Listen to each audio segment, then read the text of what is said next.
जीत लिया है शंकर जी ने, है ना।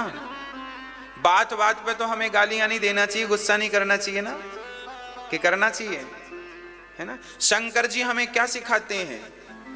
शांत रहा करो। हृदय में करुणा ज्यादा होने से आपको गुस्सा कम आता है।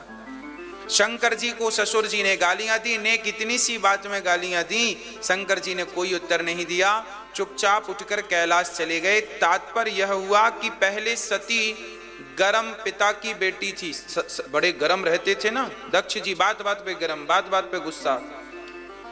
तो अगले जन्म में इनके पिता ठंडे हो गए, हिमालय ठंडा। पहले गरम थे पिताजी, बोले गरम में तो बेटी बिगड़ जाएगी, क्योंकि बाप गरम तो बेटी भी गरम। ये भी नहीं मानी, चली गई पिता की यज्ञ में, और देखो इतना गुस्सा कि अपने आप को ही जला लिया। शंकर जी बोले, हे प्रभु, अब ना तो गरम ससुर देना, ना तो गरम पत्नी देना, तो फिर ठंडी, तो ठंडी कौन? हिमालय। इसलिए और किसी की बेटी भी तो बन सकती थी पार्वती जी, पर हिमालय की ही क्यों बनी? क्योंकि सबसे ठंडा हिमालय है। तो पार्वती अब बिल्कुल ठंडी रहे, अर्थात भगवान राम के चरणों में प्रेम तो हो, पर राम के प्रति संदेह ना हो, जैसा संदेह माता सती को था, है ना। सती को संदेह था, कहीं पार्वती को संदेह ना हो, इसलिए हिमालय की बेटी बना करके भगवान नारायण ने उन्हें जन्म दिया। अब माता पार्वती छोटी सी थी, तब नारद जी गुरु रूप में पहुंच गए। सुनो, हिमालय तुम्हारी बेटी बड़ी भाग्यशाली है, इनका विवाह बहुत बढ़िया जगह होने वाला है। क्या करना पड़ेगा? पार्वती, तुम्हें पति मिलेगा सुंदर, अच्छा से अच्छा से अच्छा, पर उसके लिए तुम्हें तपस्या करनी पड़ेगी। तो हिमालय की बेटी हिमालय की गुफाओं में बैठ के 10,000 वर्षों तक घोर तपस्या किया। माता पार्वती ने कौन सा व्रत किया? तीज का व्रत किया। तीजा जान आप लोग करते ना, साल में एक बार हमारी माताएं पानी भी नहीं पीती, तीज का व्रत बोलते हैं उसे। माता आप लोग साल में एक बार तीज का व्रत करती हो मेरी माँ, जबकि पार्वती जी ने ऐसा व्रत 10,000 वर्षों तक कंटिन्यू रखा। पहले माता पार्वती सिर्फ बिल्व पत्र खाती थी, प्रारंभ में बिल्व पत्र खाती, फिर ऑक्सीजन लेती, बिल्व पत्र भी छोड़ दिया, तपस्या और कठिन, तो बिल्व पत्र छोड़ दिया, तो केवल श्वास ले रही हैं बस। उसके बाद तो श्वास भी लेना बंद, और प्राणायाम साध कर बस ओम शंकर जी का ध्यान चिंतन करना शुरू कर दिया, है ना। भगवान पति के रूप में मिले। सती मरत हरि सन बरु मांगा, जन्म जन्म शिव पद अनुरागा। जब माता सती जलने लगी ना, तो भगवान नारायण प्रकट हो गए। सती, आप हमारी परीक्षा लेने ना जाती तो आपकी आज ये हालत ना होती, जिम्मेदार हम हैं, वरदान मांगो क्या चाहिए। तब सती ने कहा, मैं जब भी जन्म लूं तो मुझे पति शंकर ही मिले, ऐसी प्रार्थना माता पार्वती ने की। अच्छा, अब जब पार्वती जी की प्रार्थना 10,000 वर्ष बीत गए, यहां तारकासुर पैदा हो गया। तारकासुर नाम का एक दैत्य था, उसने ब्रह्मा से वरदान मांगा कि हम शंकर जी के पुत्र से ही मरेंगे। शंकर जी के पुत्र से मरेंगे, क्योंकि सती जब गई तो फिर शंकर जी का दूसरे विवाह करने का कोई विचार था नहीं। तो तारकासुर बोले, शंकर जी का विवाह होगा नहीं तो पुत्र होगा नहीं, तो फिर हम मरेंगे नहीं। तो वरदान मांग लिया कि हम शंकर जी के पुत्र से मरेंगे। अब तो वो तारकासुर सभी देवताओं को पराजित करने लगा, परास्त करने लगा, युद्ध करने लगा। सारे देवता डर के भगवान नारायण के पास गए। नारायण ने कहा शंकर जी के पास जाओ, तो इंद्र इत्यादि शंकर जी के पास गए, पर शंकर जी की तो समाधि लगी, समाधि खोलने को तैयार नहीं शंकर जी। अब क्या करें? अब कामदेव को बुलाया गया, कामदेव को बुलाया गया। कामदेव ने शंकर जी की समाधि खोलनी चाहिए। याद रखना मेरी माँ, बड़े बड़े साधुओं की तपस्या कामदेव ही बिगाड़ते हैं। अरे साधुओं की तो छोड़ दो, देवताओं की तो छोड़ो, देवों की छोड़ो, महादेव की समाधि भी कामदेव खोलने चल पड़े। पर कामदेव जब गए 5 बाण चलाए। 5 बाण मतलब काम के 5 बाण हैं, शब्द, स्पर्श, रूप, रस, गंध, है ना? कितने बाण हैं? 5।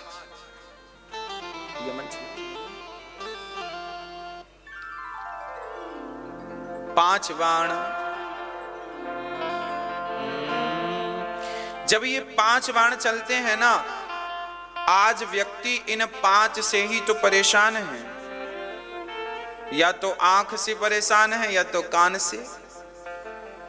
आंख से रूप अच्छा दिखा तो पागलपन, कान से सुनाई पड़ा कि बढ़िया कह रहे हैं इनके बारे में तो पागलपन। चमड़ी चाहती है स्पर्श करना, अर्थात हमारी शरीर की इंद्रियां 5 जो हैं यही 5 बाण।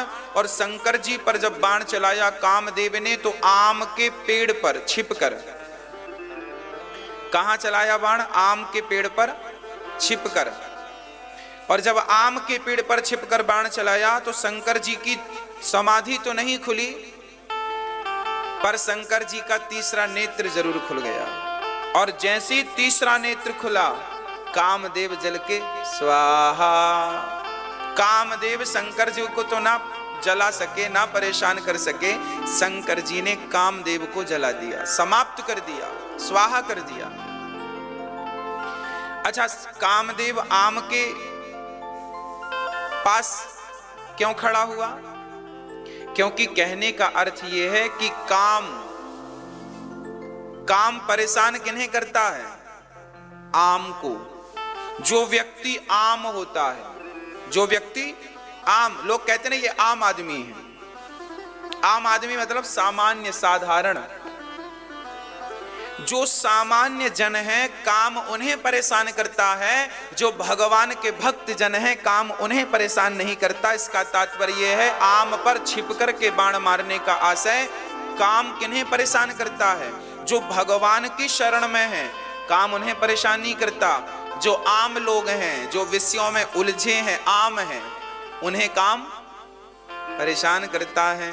काम आम को परेशान करता है, आम से परेशान करता है। अच्छा, फिर क्या हुआ? तीसरे नेत्र खुला तो जल गया काम। तब से हम लोग जब भी घर में कोई शुभ काम करते हैं ना तो आम का बंधनवार लगाते हैं, आम के पत्ते लटकाते हैं ना द्वार पर। आम के पत्ते लटकाने का हम लोग कलश पर भी आम के पत्ते रखते हैं। आम के पत्ते इसलिए रखे जाते हैं क्योंकि आम काम का नाशक है। आम को इसलिए रखा जाता है ताकि ये काम का नाश करता रहे, इसलिए आम के पत्तों का विधान है। ठीक है। अब यहाँ कामदेव जल गए, सारे देवता परेशान। अब तो कामदेव जल गए, अब शंकर जी विवाह क्यों करेंगे? काम तो जल गया। शंकर जी भगवान नारायण के पास गए, अब तो शंकर जी विवाह करेंगे नहीं। चलो उन्हीं से बात करते हैं। तो भगवान नारायण ने शंकर जी से कहा, अब विनती मम सुनहु शिव, जो मोह पर निज नेहु, जाई विवाह शैल जहीं, यह मोहि मांगे देहु। है ना? सिर धरिया यसु करिए तुम्हारा, परम धर्म यह नाथ हमारा। सिर धरिया युस करिए तुम्हारा, परम धर्म यह नाथ हमारा। मात पिता कर लो, आपके विवाह से इन दैत्यों का कष्ट दूर होने वाला, इसलिए विवाह कर लो। शंकर जी ने कहा, नाथ आपकी आज्ञा सिरोधार्य करता हूं, विवाह कर लूंगा, आप तो हमारे माता पिता हो। शंकर जी ने कहा, मात पिता और गुरु के वाणी, बिना ही विचार करे शुभ जानी। देखिए रामचरितमानस की कितनी बढ़िया आज्ञा है।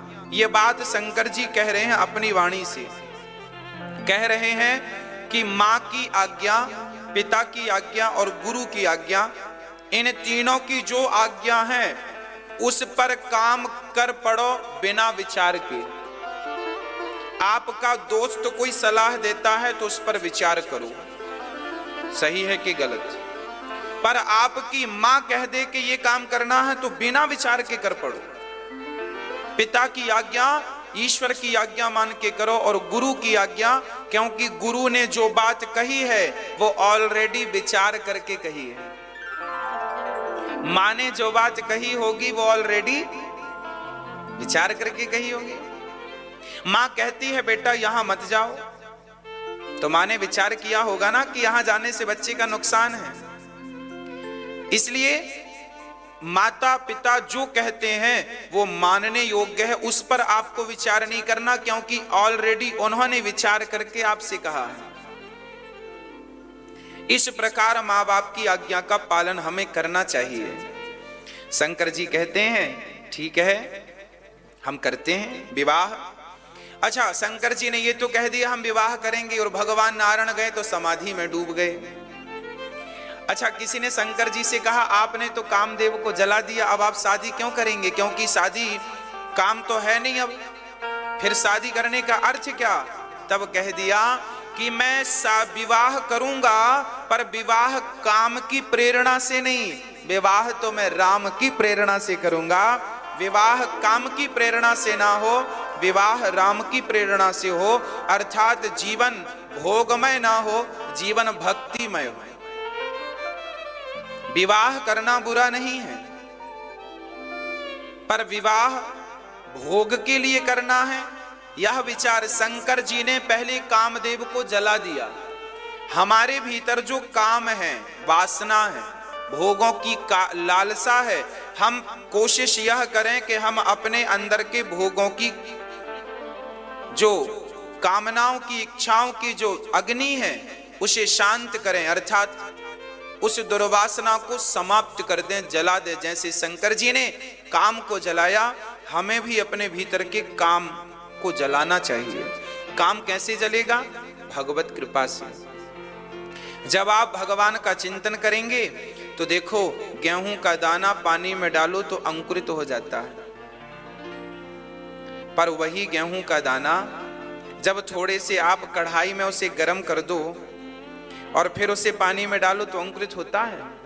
जब आप उसे आग में तपा देते हैं तो उसके भीतर की अंकुरित शक्ति सदा सदा के लिए नष्ट हो जाती है। उसी प्रकार जब जीवात्मा जब भक्ति की आग में अपने आप को तपा देता है तो उसके अंदर विषयों के जितने अंकुर थे सारे के सारे समाप्त हो जाते हैं, विषयों के जितने बीज थे सारे नष्ट हो जाते हैं। हमारे अंदर जो इच्छाओं के बीज पड़े हैं ना, कभी इच्छा हो जाती है खाने की, कभी इच्छा होती है देखने की, कभी इच्छा होती है संसार के विषयों की, तो ये जो इच्छाएं हैं, ये इच्छाएं समाप्त करने के लिए भक्ति की अग्नि में अपने आप को तपाना पड़ेगा। जब अधिक तप जाएंगे तो क्या होगा? आपके भीतर की वो तमाम इच्छाएं समाप्त हो जाएंगी सदा सदा के लिए। शंकर जी ने कहा हम काम की नहीं राम की प्रेरणा से विवाह करेंगे। और अब यहाँ पार्वती जी जंगल में हैं, 10,000 वर्ष पूरे हो गए। तब भगवान शंकर ने सप्तर्षियों को भेजा, जाओ जरा पार्वती की परीक्षा ले लो, शादी के योग्य हैं कि नहीं। सप्तर्षियों को भेजा। किसी ने कहा शंकर जी क्या आपको अपनी पत्नी पर विश्वास नहीं है जो आप परीक्षा लेके देख रहे हैं? शंकर जी ने 7 ऋषियों को भेजा है, जाओ पहले परीक्षा तो लो पत्नी की। तो किसी ने कहा शंकर जी कैसे हैं आप पति, बताओ। आपकी पत्नी वही तो है सती जिसके लिए आप रो रहे थे, और अब तो शादी का मुहूर्त आ रहा है और आप परीक्षा लेने भेज रहे हैं। शंकर जी बोले मेरी पत्नी जो सती थी ना, वो भी तो मेरे भगवान की परीक्षा लेने गई थी। जब वो मेरे भगवान को बिना परीक्षा के स्वीकार नहीं करती, तो मैं उन्हें बिना परीक्षा के स्वीकार कैसे कर दूं? आग तो उन्होंने ही लगाई है, आग तो उन्होंने लगाई है परीक्षा की, नहीं हमें तो कोई संदेह नहीं था। अब उन्होंने हमारे भगवान की परीक्षा ली, तो हम भी उनकी परीक्षा लेंगे। अच्छा, परीक्षा कैसी ली गई? 7 ऋषि गए पार्वती के पास, और क्या कहा? शंकर जी सप्तर्षियों ने कहा सुनो पार्वती, हम भगवान नारायण की तरफ से तुम्हारी शादी करने आए हैं। अच्छा, सप्तर्षियों ने कहा भगवान नारायण बहुत अच्छे हैं, उनसे सुंदर कोई नहीं है, आप एक काम करो उनसे विवाह कर लो, हमने पूरी बात कर ली है, वो बिल्कुल तैयार है।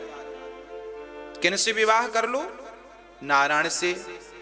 पार्वती ने कहा तो शंकर जी से हमारा विवाह नहीं होगा क्या? ना, शंकर जी से क्यों करना है, उनके पास तो घर वर भी नहीं है, कोई कमाई इनकम भी नहीं है,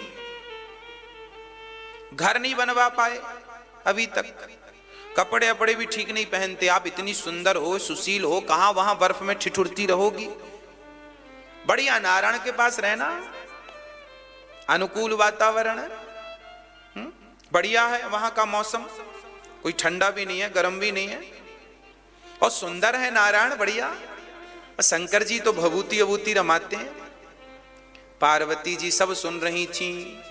अंत में पार्वती ने जवाब दिया, महादेव अवगुण भवन। पार्वती कह रही हैं महादेव अवगुण भवन, विष्णु सकल गुण धाम, जेहि कर मनोरम जाहि सन, तेहि तेहि सन का।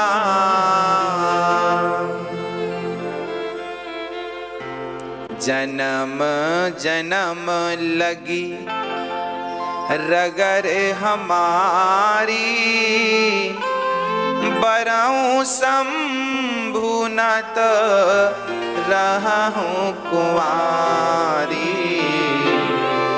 जन्म जन्म लगी रगर हमारी, बरऊं शंभु न तो रहूं कुंवारी।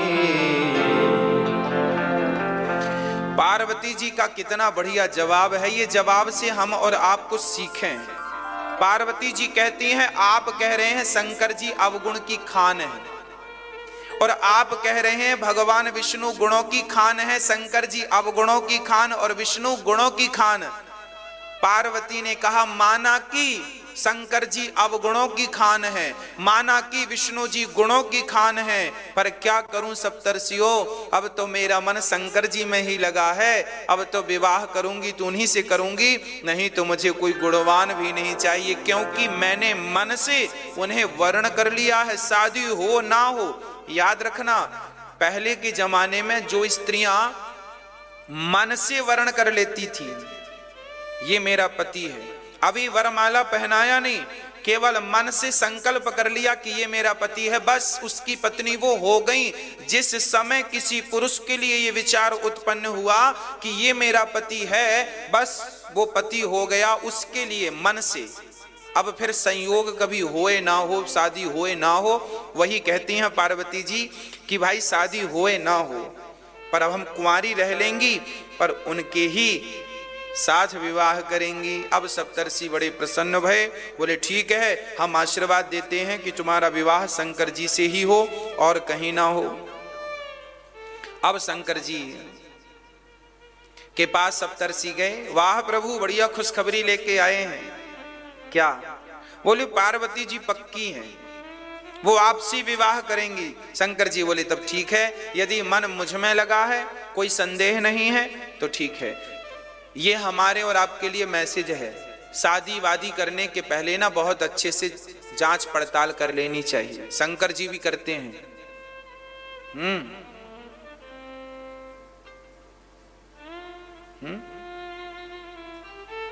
अच्छा, शंकर जी पड़ताल इसलिए करते हैं क्योंकि पिछली बार शादी करी थी ना सती से, तो ज्यादा पड़ताल करी नहीं।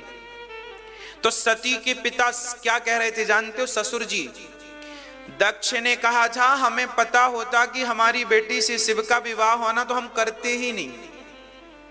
तो शंकर जी बोले राम राम, अब सब देख सुन लें, नहीं बाद में यही समस्याएं खड़ी हो जाएं कि बाद में इनके पापा कह दें कि लो हमारा तो मन नहीं था।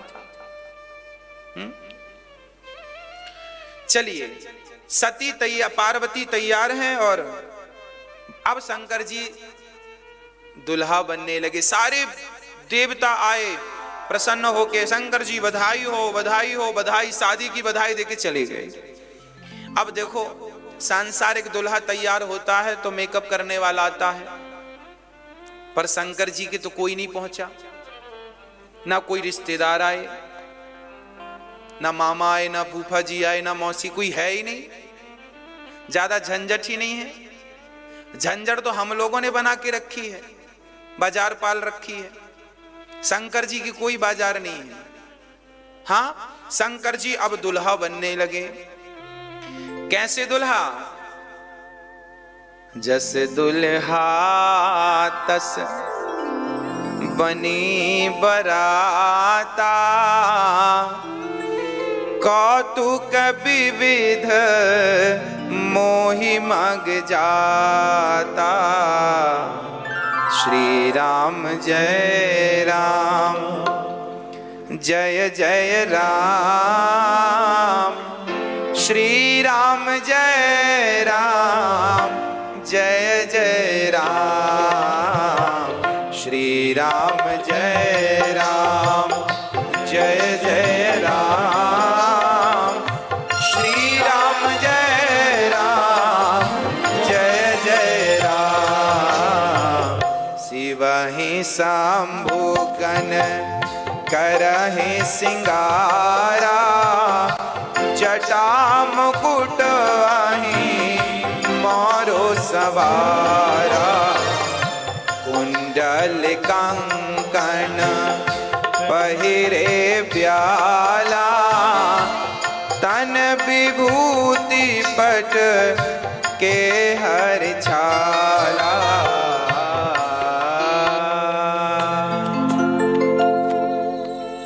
शंकर जी ने जब दुल्हा तैयार होता है ना तो पगड़ी लगाता है सिरमौर। शंकर जी ने क्या किया, सारे बालों को इकट्ठा कर लिया और बालों को इकट्ठा करके उसके ऊपर एक बढ़िया मणिधर सांप को बिठा लिया। सारे बालों को जूड़ा बना लिया। अच्छा, बाल बिखरे हैं तो इकट्ठे कर लिए। अच्छा, बाल मतलब विचार।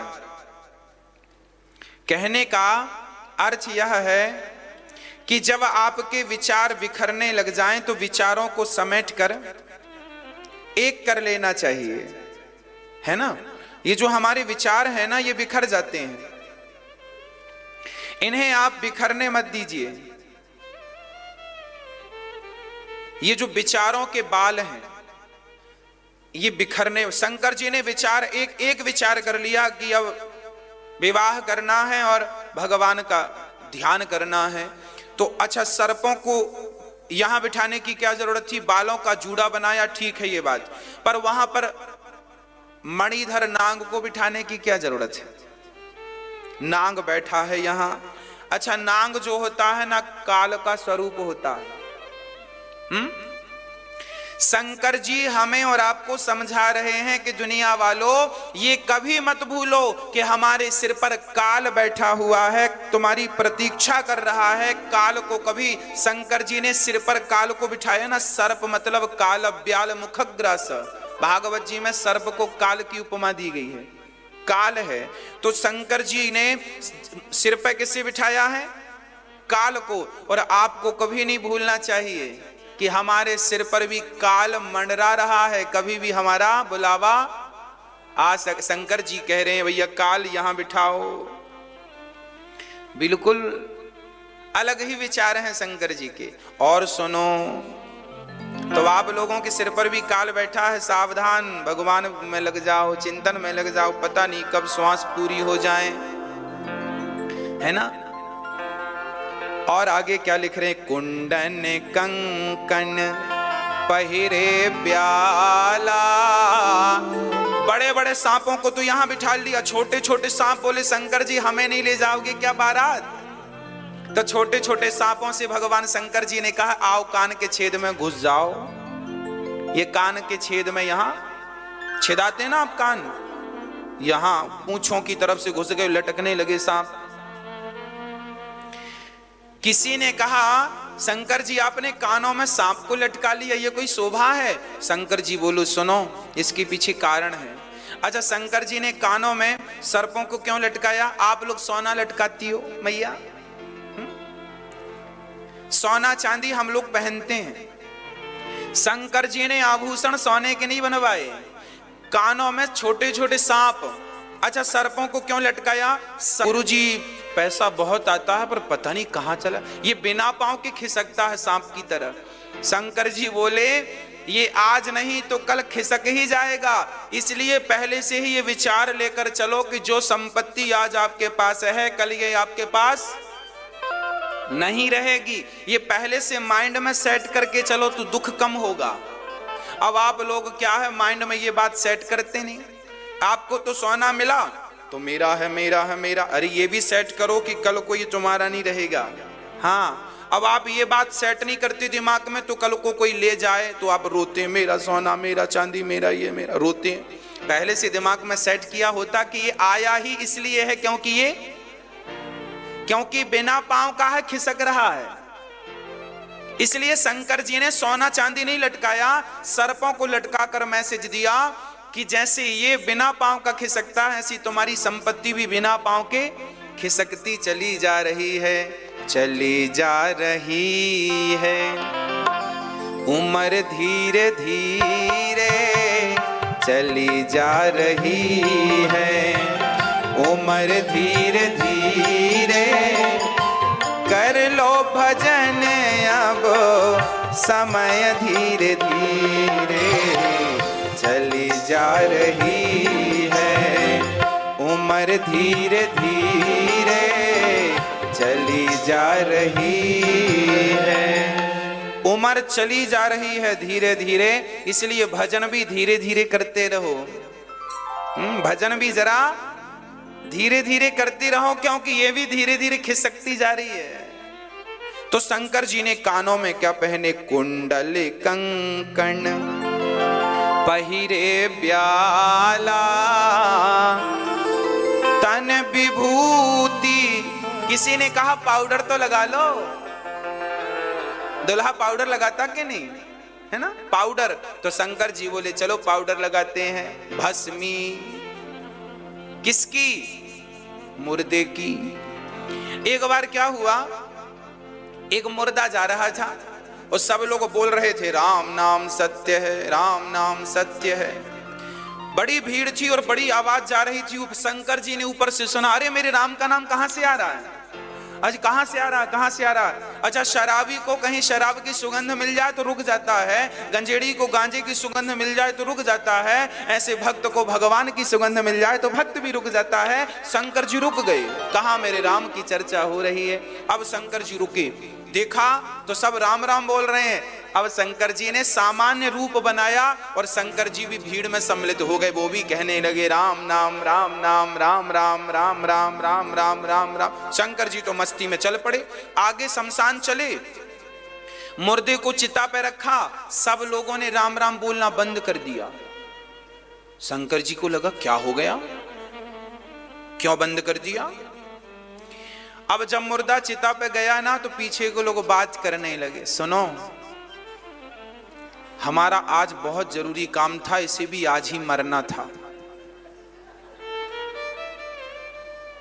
दूसरे ने कहा राम राम आज तो संडे था, आज तो छुट्टी का दिन था, बच्चों के साथ घर में एंजॉय करना था, आज ही मरना था, मंगल को नहीं मर सकता था, छुट्टी बिगाड़ दी पूरी। अरे काम के दिन मरता तो बहाना मिल जाता, रिश्तेदार मर गए हैं, छुट्टी, अब संडे को ही मरा छुट्टी में। इसके बहाने एक छुट्टी और मिल जाती, वो भी नहीं, देखो जाते जाते छुट्टी नहीं दिलाया, छुट्टी में गया। तीसरा बोला, सुनो हमारी दुकान खुली हो, ग्राहक खड़े हैं, फोन पे फोन बज रहे हैं, कब जले कब हम जाएं। शंकर जी बोले राम राम, जब आए थे तो बड़ा राम राम बोल रहे थे, इन्हें क्या हो गया। तो शंकर जी ने पूछा, भैया आप लोग राम राम बोल रहे थे, अब बंद कर दिया। लोगों ने कहा मुर्दा जल गया, अब क्यों बोले राम राम, अब गए। अच्छा तो क्या इस मुर्दे के लिए बोल रहे थे? हाँ, सारे लोग तो चले गए पर शंकर जी मुर्दे के पास खड़े रहे, और शंकर जी ने जब मुर्दा जल गया तो उसकी धूल उठाकर, भस्मी उठाकर शंकर जी ने शरीर पर रमाना शुरू कर दिया। किसी ने कहा शंकर जी क्या कर रहे हो? शंकर जी ने कहा जिसके कारण इतने लोगों ने भगवान का नाम लिया है, उसकी राख भी मैं अपने शरीर पर रमाऊंगा तो मेरे राम राम से राम नाम की ध्वनि निकलेगी, इसलिए शंकर जी को भस्मी चढ़ती है। अच्छा, शंकर जी को भस्मी चढ़ने का एक अर्थ और है। शंकर जी को भस्मी इसलिए चढ़ती है क्योंकि हमने कथा में बताया था ना, भागवत की कथा में, कि हम सबको एक दिन 25 रुपए के घड़े में आना है। क्या बनना है? राख बनना है। हाजी बनना है कि नहीं? तो शंकर जी ये कहते हैं दुनिया वालों घमंड ना करना, दुनिया वालों अहंकार ना करना, क्योंकि एक दिन हम सबको राख बनना है, और जब तुम राख बनोगे तो हम शरीर पे लगाएंगे, अर्थात राख बनोगे, उड़ जाओगे, घमंड किस बात का। इसलिए शंकर जी भभूति भस्मी रमा कर मैसेज दे रहे हैं कि ज्यादा हाय हाय ना करो, अहंकार ना करो। शंकर जी का अद्भुत श्रृंगार। शंकर जी के सिर पर गंगा। अच्छा, गंगा का अर्थ क्या है? गंगा मैया ठंडी है ना। शंकर जी ने सिर पर गंगा को धारण कर रखा है, अर्थात शंकर जी कहते हैं कि दिमाग को हमेशा पांव रखो गरम, वाणी रखो नरम, सिर रखो ठंडा, है ना। 3 चीजें याद रखना। पांव गरम का मतलब है ज्यादा से ज्यादा काम करो, चलो फिरो। सर्दियों में सभी को गर्म पानी में पांव डाल लेना चाहिए, बाल्टी में पानी भर लो गुनगुना सा, और बूढ़ी माताओं को, बूढ़े पुरुषों को गर्म पानी में पांव 15 मिनट डाल के रखना चाहिए। इससे क्या होता है? इससे लकवा इत्यादि बीमारियां नहीं होती, है ना। बहुत सारी बीमारियां कंट्रोल में रहती हैं, खासकर बुजुर्गों को करना चाहिए। आप सभी वृद्ध माता पिता, रात्रि को ठंडी ज्यादा है ना, सोने के पहले 10 मिनट के लिए गुनगुने पानी में अपना पांव डाल दो, फिर पांव निकाल कर पांव में सरसों का तेल लगाकर बढ़िया से सो जाओ। सोते समय मोजा नहीं पहनने चाहिए, है ना।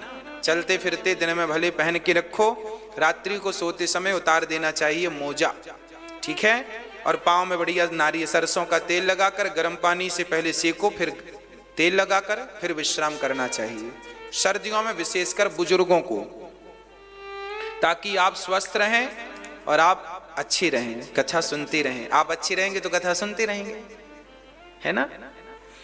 तो शंकर जी के सिर पर, अच्छा, दिमाग को ठंडा रखना चाहिए। माताओं को गुस्सा बड़ा आता है ना। तो आप लोग ना ठंडा, आप लोग भी गंगा मैया को सिर पे बिठाया करो। अब तो शंकर जी की बारात चली। अच्छा, शंकर जी बारात जब लेकर चले ना, तो काहे में शंकर जी ना कारवार नहीं बुलवाए। शंकर जी के पास कारवार बुलवाने की सोचते, BMW बुलवा लेते, नहीं बुलवाए। शंकर जी अपने खुद के वाहन पर चले। भाई, अपनी मोटरसाइकिल जब हमेशा काम आती है, तो आज शादी में इसको क्यों छोड़ के चले, इसको भी लेके चले। नहीं, मोटरसाइकिल बोलेगी लो, बाकी तो हम पे ही बैठते थे, दुल्हन लेने गए तो बड़ी कितने दिन मिलेगी वो। तो अपनी होती है। इसलिए शंकर जी अपने बैल पर बैठकर चले, वो बैठे भी तो उल्टा, नंदी के पूंछ की तरफ शंकर जी ने मुंह कर लिया। अच्छा, मुंह इस तरफ क्यों किया? शंकर जी देखना चाहते ना हमारी बारात में कौन कौन नाच रहा है। अब भाई दुल्हा आगे, घोड़ी पर दुल्हा आगे मुंह करके बैठता, बाराती पीछे नाचते, कौन कैसा नाच रहा, कैसे मजा आएगा? अरे शादी का मजा लेना हो तो उलट के बैठो, है ना, उलट के। अच्छा, शंकर जी बैल पर क्यों बैठे? क्योंकि बैल धर्म का प्रतीक है। यह बात भागवत जी में लिखी है, परीक्षित के प्रसंग में। बैल के 4 चरण होते हैं, धर्म, अर्थ, काम और सत्य, दया, दान, तप। धर्म के 4 चरण, सत्य, सत्य, दया, दान और तप, ये धर्म के 4 चरण हैं। शंकर जी किस पर बैठे हैं? शंकर जी किस पर बैठे हैं? किस पर बैठे हैं? शंकर जी बैल पर नहीं बैठे, बैल तो धर्म का प्रतीक है। उसी प्रकार शंकर जी बैल पर नहीं, शंकर जी तो धर्म पर सवार होकर के विवाह करने जा रहे हैं। विवाह करो तो धर्ममय विवाह हो। और शंकर जी उलट कर क्यों बैठे हैं? अरे स्वाभाविक सी बात है, जब व्यक्ति धर्म के मार्ग पर चलेगा तो संसार से तो उलट ही जाएगा, भगवान में तो मन लग ही जाएगा। इसलिए शंकर जी उलट कर बैठे हैं। शंकर जी उलट कर इसलिए भी बैठे हैं क्योंकि पीछे हैं भगवान नारायण, क्योंकि दुल्हा आगे होता है और बाराती पीछे। और बारात में कौन है? नारायण है, इंद्र हैं, शंकर ब्रह्मा जी हैं। तो भगवान शंकर ने कहा, मैं अपने इष्ट को पीठ कैसे दिखाऊं? दुल्हा आगे चलेगा तो बाराती पीछे चलेंगे, तो बारातियों की तरफ दुल्हे की क्या हो जाएगी?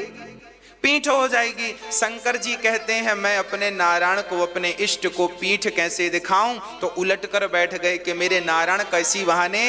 एक क्षण के लिए सोचिए, दुल्हा विवाह करने जा रहा है पर अपने इष्ट से अपनी नजरें नहीं हटाना चाहता। ये कितना बढ़िया संदेश है कि काम कुछ भी करो पर अपने इष्ट के चरणों में दृष्टि बनी रहे। काम करते रहो और नाम, काम सारा करो पर इष्ट के चरणों में आप अपना।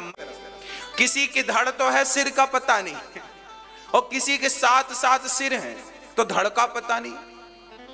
अब बारात जब पहुंची तो सबसे पहले भूत प्रेत पहुंच गए। गांव के जितने बच्चे दुल्हा देखने आए थे, ओ हो, जैसे ही भूतों को देखा भागे, मैया मैया बचाइयो, आज बच गए तो कल रहेंगे नहीं तो गए काम से। क्यों बेटा, क्या हुआ?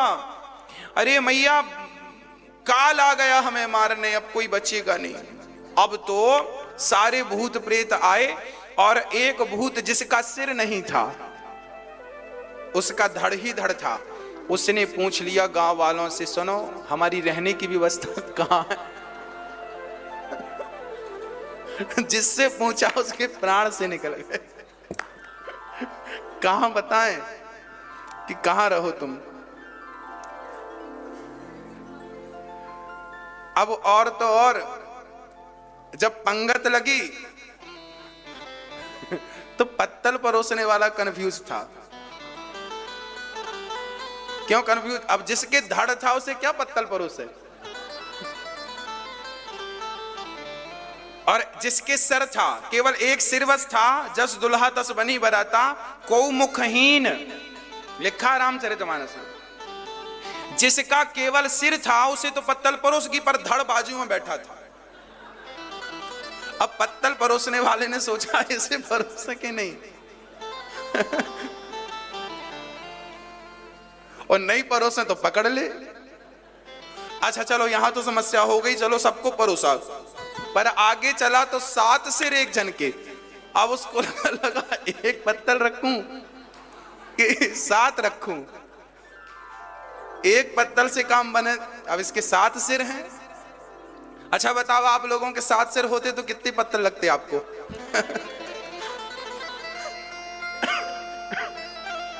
7 पत्तल रखी उसने।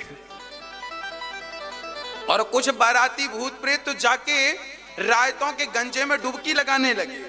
हर हर महादेव, रायतों के गंजे भरे थे उसमें डूबने लगे। हर हर महादेव, हर हर महादेव।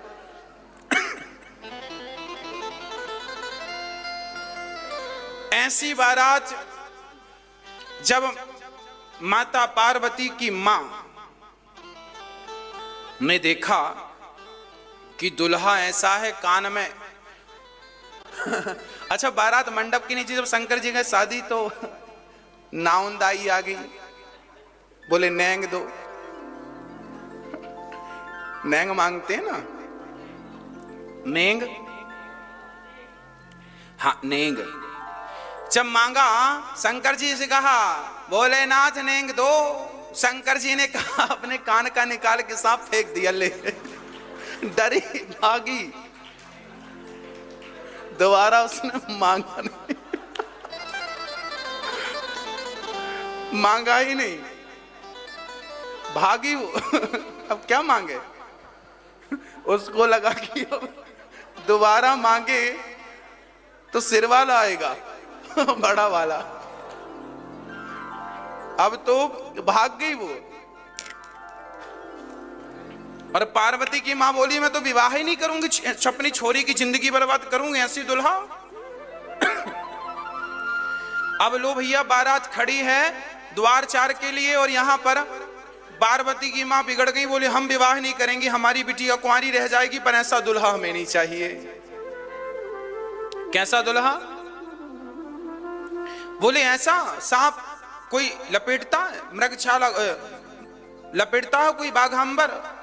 हमारी बेटी को गोद में लेके रोने लगी। तब नारद जी ने समझाया, माँ ये भोलेनाथ इनके, आप सामान्य प्राणी मत समझो, ये भगवान हैं।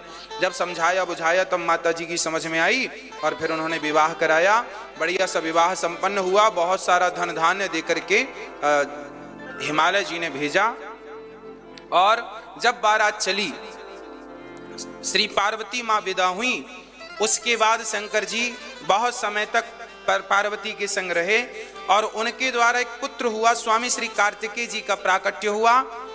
6 मुख वाले कार्तिकेय जी, शंकर जी के 5 मुख और बेटे के 6 मुख।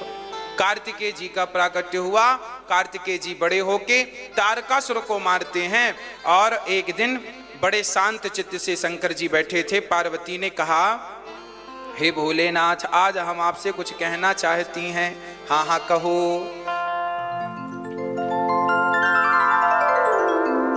तब क्या कहा? पार्वती जी ने कहा, हे नाथ, मुझे ये बताओ कि आप जो नाम जप रहे हैं, ये नाम किसका है? क्या ये वही दशरथ जी के पुत्र हैं? पार्वती जी का बड़ा अद्भुत प्रश्न है।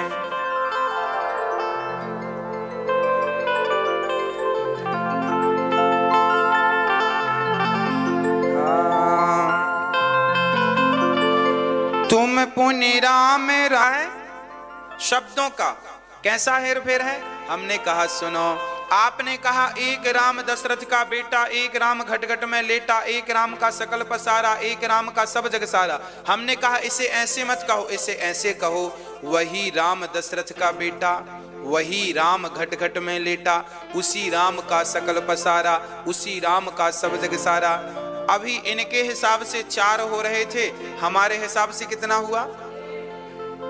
इनकी गणित कमजोर है, हिसाब किताब करना नहीं आता। अरे राम 4 नहीं है मेरी मां, राम तो 1 है, आपका गणित कमजोर है। वही राम दशरथ का बेटा, वही राम घट में लेटा, वह राम ही निर्गुण निराकार है, वह राम ही सगुण साकार है, वह राम ही नारायण है। फिर प्रश्न खड़ा हुआ कि कैसे? तब शंकर जी ने पार्वती का प्रश्न सुनकर बड़े गदगदवास, देवी आपने तो हमारे ऊपर बड़ा उपकार कर दिया। उपकार किस बात का? बोले इसी बहाने अब हमें कथा सुनाने का मौका मिलेगा। सुनो। प्रणाम करते हैं राम जी। राम को प्रणाम करके शंकर जी कहते हैं, मंगल भवन आ मंगलहारी, द्रवऊं सुदशरथ अजीर बिहारी। करि प्रणाम राम ही त्रिपुरारी, हरसि सुधा सम गिरा उचारी। धन्य धन्य गिरिराज कुमारी, तुम समान नहीं को उपकार। तुम्हारे जैसा मुझ पर उपकार करने वाला कोई, देखिए जब कोई भगवान की कथा पूछता है भगवान के बारे में, जैसे आपने हमसे भगवान के बारे में पूछा तो आपने अपना उपकार तो किया, पर हमसे भगवान के बारे में पूछकर आपने हमारा भी उपकार कर दिया। ये बड़ी बात है। जब श्रोता, जब आप लोग कथा करवाते हैं ना, तो आप पर तो उपकार ठाकुर जी करते ही हैं, आपके माध्यम से हम पर भी उपकार ये होता है। अब देखो हमसे राम कथा आती नहीं है, हमारी मैया जी ने बोला गुरुजी, हमने कहा मैया जी भागवत सुन लो, बोले नहीं हमें तो राम कथा ही सुननी है। हमने कहा आती नहीं है, उन्होंने कहा जैसी आए आप सुनाना, पर हमें राम कथा सुननी है। तो कहने का अर्थ यह है कि जब आप कथा सुनने की इच्छा करते हैं तो आपने सुनने की इच्छा तो की, पर आपने अपने ऊपर उपकार तो किया, पर हमें सुनाने का अवसर देकर हमारे ऊपर बहुत बड़ा उपकार कर दिया। यही उपकार है। पार्वती से शंकर जी कह रहे हैं कि आपने हम पर उपकार कर दिया। कौन सा उपकार? जो राम के बारे में पूछ लिया। और सबसे बड़ा उपकार, ये जो लोग राम जी की कथा सुन रहे हैं और आनंदित हो रहे हैं, ये उपकार, इन पर भी आपने उपकार कर दिया। तो कथा कराने वाला जब एक बार कथा कराता है तो वो करोड़ों लोगों पर जो जो कथा सुनते हैं उन पर वह उपकार करता है। इनके माध्यम से सब कथा सुन रहे हैं, ये उपकार है ना। इसलिए जीवन में जरूर भगवान की कथाएं सुननी और सुनवानी चाहिए। इसी बहाने हम 7-9 दिन राम कथा, 9 दिन भागवत जी, 7 दिन भगवान में डूब करके कथा सुनते और सुनाते हैं। शंकर जी ने कहा सुनो, अब आपने प्रश्न किया है तो सुनो। शंकर जी ने कहा सगुण ही अगुण ही नहीं कछु भेदा, गावहि मुनि पुराण बुध वेदा। सगुण और निर्गुण में कोई भेद नहीं है। अच्छा, आप सगुण को मानते हैं कि निर्गुण को? हाँ, सगुण साकार, सगुण मतलब साकार, निर्गुण मतलब निराकार। आप किसको मानते हैं, किसकी पूजा करते हैं? हम दोनों का ही सम्मान करते हैं। सगुण ही अगुण ही नहीं कछु भेदा, ये लिखा है तुलसीदास जी ने। निराकार है। शरीर में पानी की मात्रा ज्यादा होती है, ईश्वर की मात्रा ज्यादा है। चलिए, पानी निराकार होता है। पानी को फ्रिज में रख दो गिलास में भर के तो पानी बर्फ बन जाता है। पानी बर्फ तो बनता है, पर आकार किसका होता है? पानी का। क्योंकि पानी का अपना कोई आकार नहीं है। गिलास का आकार लेकर पानी लंबा गिलास की तरह हो जाता। बर्फ बन गया ना तो गिलास का आकार। पानी का कोई आकार नहीं है। वो तो फ्रिज में पानी कटोरी में रखोगी तो कटोरी का आकार होगा, गिलास में रखोगी तो गिलास का। उसी प्रकार परमात्मा निराकार तो है, पर वह परमात्मा जब भक्तों के प्रेम की फ्रिज में, भक्ति की फ्रिज में प्रवेश करता है तो वही निराकार। भक्तों के लिए जैसे पानी फ्रिज के कारण बर्फ बन गया, उसी कारण वह निर्गुण परमात्मा, निराकार परमात्मा भक्तों के कारण वह सगुण साकार बन गया। परमात्मा सगुण बन गया, राम और कृष्ण बन गए। अब देखिए आगे, कोई यह कहे कि मैं सगुण को नहीं मानता, साकार। कई लोग ना मूर्ति पूजा का विरोध करते हैं। मूर्ति पूजा क्यों करते हो, मूर्ति पूजा क्यों करते हो? अरे भाई पागल मत बनो, मूर्ति पूजा जरूरी है। अब आप कहेंगे कैसे जरूरी है? भगवान तो निराकार है, निराकार है। सर्वत्र है, हरि व्यापक सर्वत्र, फिर मूर्ति की क्या जरूरत है? भाई जब भगवान सब जगह है तो मूर्ति की क्या जरूरत है? बताओ, बात सही है कि नहीं? मैया, ओ मेरी मां, समझ में आ रहा है? जब भगवान सर्वत्र है तो फिर मूर्ति पूजा की क्या जरूरत है? एक आदमी की गाड़ी पंचर हो गई तो उसने पूछा, भैया हवा कहां मिलेगी? सामने वाला बड़ा ज्ञानी था, बोले हवा देखो ये निकल रही हवा, ये हवा। फूंक दिया उसने उसकी तरफ, बोले लगी हवा? हाँ लगी। बोले ये हवा। तब तक हवा चलने लगी, बोले देखो ये हवा, ये हवा। और सुनो, तुम्हारे भीतर तुम श्वास ले रहे हो, ऑक्सीजन लेके कार्बन डाइऑक्साइड छोड़ रहे हो, ये क्या है? तुम पूछ रहे हो हवा, हवा तो तुम्हारे भीतर है, बाहर है, हमारे सब। अब गाड़ी वाले ने कहा, भैया उपदेश मत करो, गाड़ी पंचर हो गई है, हवा कहां मिलेगी? उसने कहा, हमें नहीं पता, हमें तो इसी हवा के बारे में पता, आगे जाओ। दूसरे से कहा, भैया हवा कहां मिलेगी? वो भी ज्ञानी। हवा पूछते हो, हवा तो सर्वत्र। उसने भी फूंक दिया मुंह में, ले हवा। अब बताओ, क्या हवा के इस ज्ञान से गाड़ी का पंचर ठीक हो जाएगा? भाई हवा तो सर्वत्र है, सबको बोध है, ज्ञान है। हवा तो सब जगह है, पर वह हवा जो निराकार है, हवा का कोई आकार नहीं है, हवा निराकार है, पर वह निराकार हवा जब एक साकार मशीन में प्रवेश करती है, मशीन साकार है, जिससे आप हवा भरते हैं वो मशीन साकार है ना, लंबी है, उस साकार मशीन में जब वो हवा जाती है और पाइप के माध्यम से फिर वो ट्यूब में जाती है, तब पंचर बना करके हवा भरते हैं तो गाड़ी चलती है। वह निराकार तो है हवा, पर जब तक साकार मशीन में ना पहुंचे तब तक उस हवा से आपका पंचर ठीक होने वाला। हाँ जी, उसी प्रकार परमात्मा निराकार तो है, पर वह निराकार परमात्मा जब तक मूर्ति बनकर आपके सामने नहीं आएगा तब तक भटकते हुए मन को शांति नहीं मिलेगी। अरे मन भटक रहा है, कहां जाकर टिकेगा? कम से कम मूर्ति का सहारा है, इसमें बिहारी जी के चरण सहारा है, कम से कम मन को ठहरने का एक आश्रय तो मिला। कहते हैं ना, डूबते को तिनके का सहारा, उसी प्रकार मन तो संसार में भटक रहा है, किसे पकड़ेगा? इसीलिए जगन्नाथ जी बैठे हैं, बिहारी जी बैठे हैं, राम जी बैठे हैं, आओ मेरे चरण पकड़ के भवसागर को पार कर लो। मैं निराकार तो हूं, पर तुम जैसे पतितों को पावन करने के लिए साकार रूप में विद्यमान हूं। अच्छा एक बात बताओ मैया जी,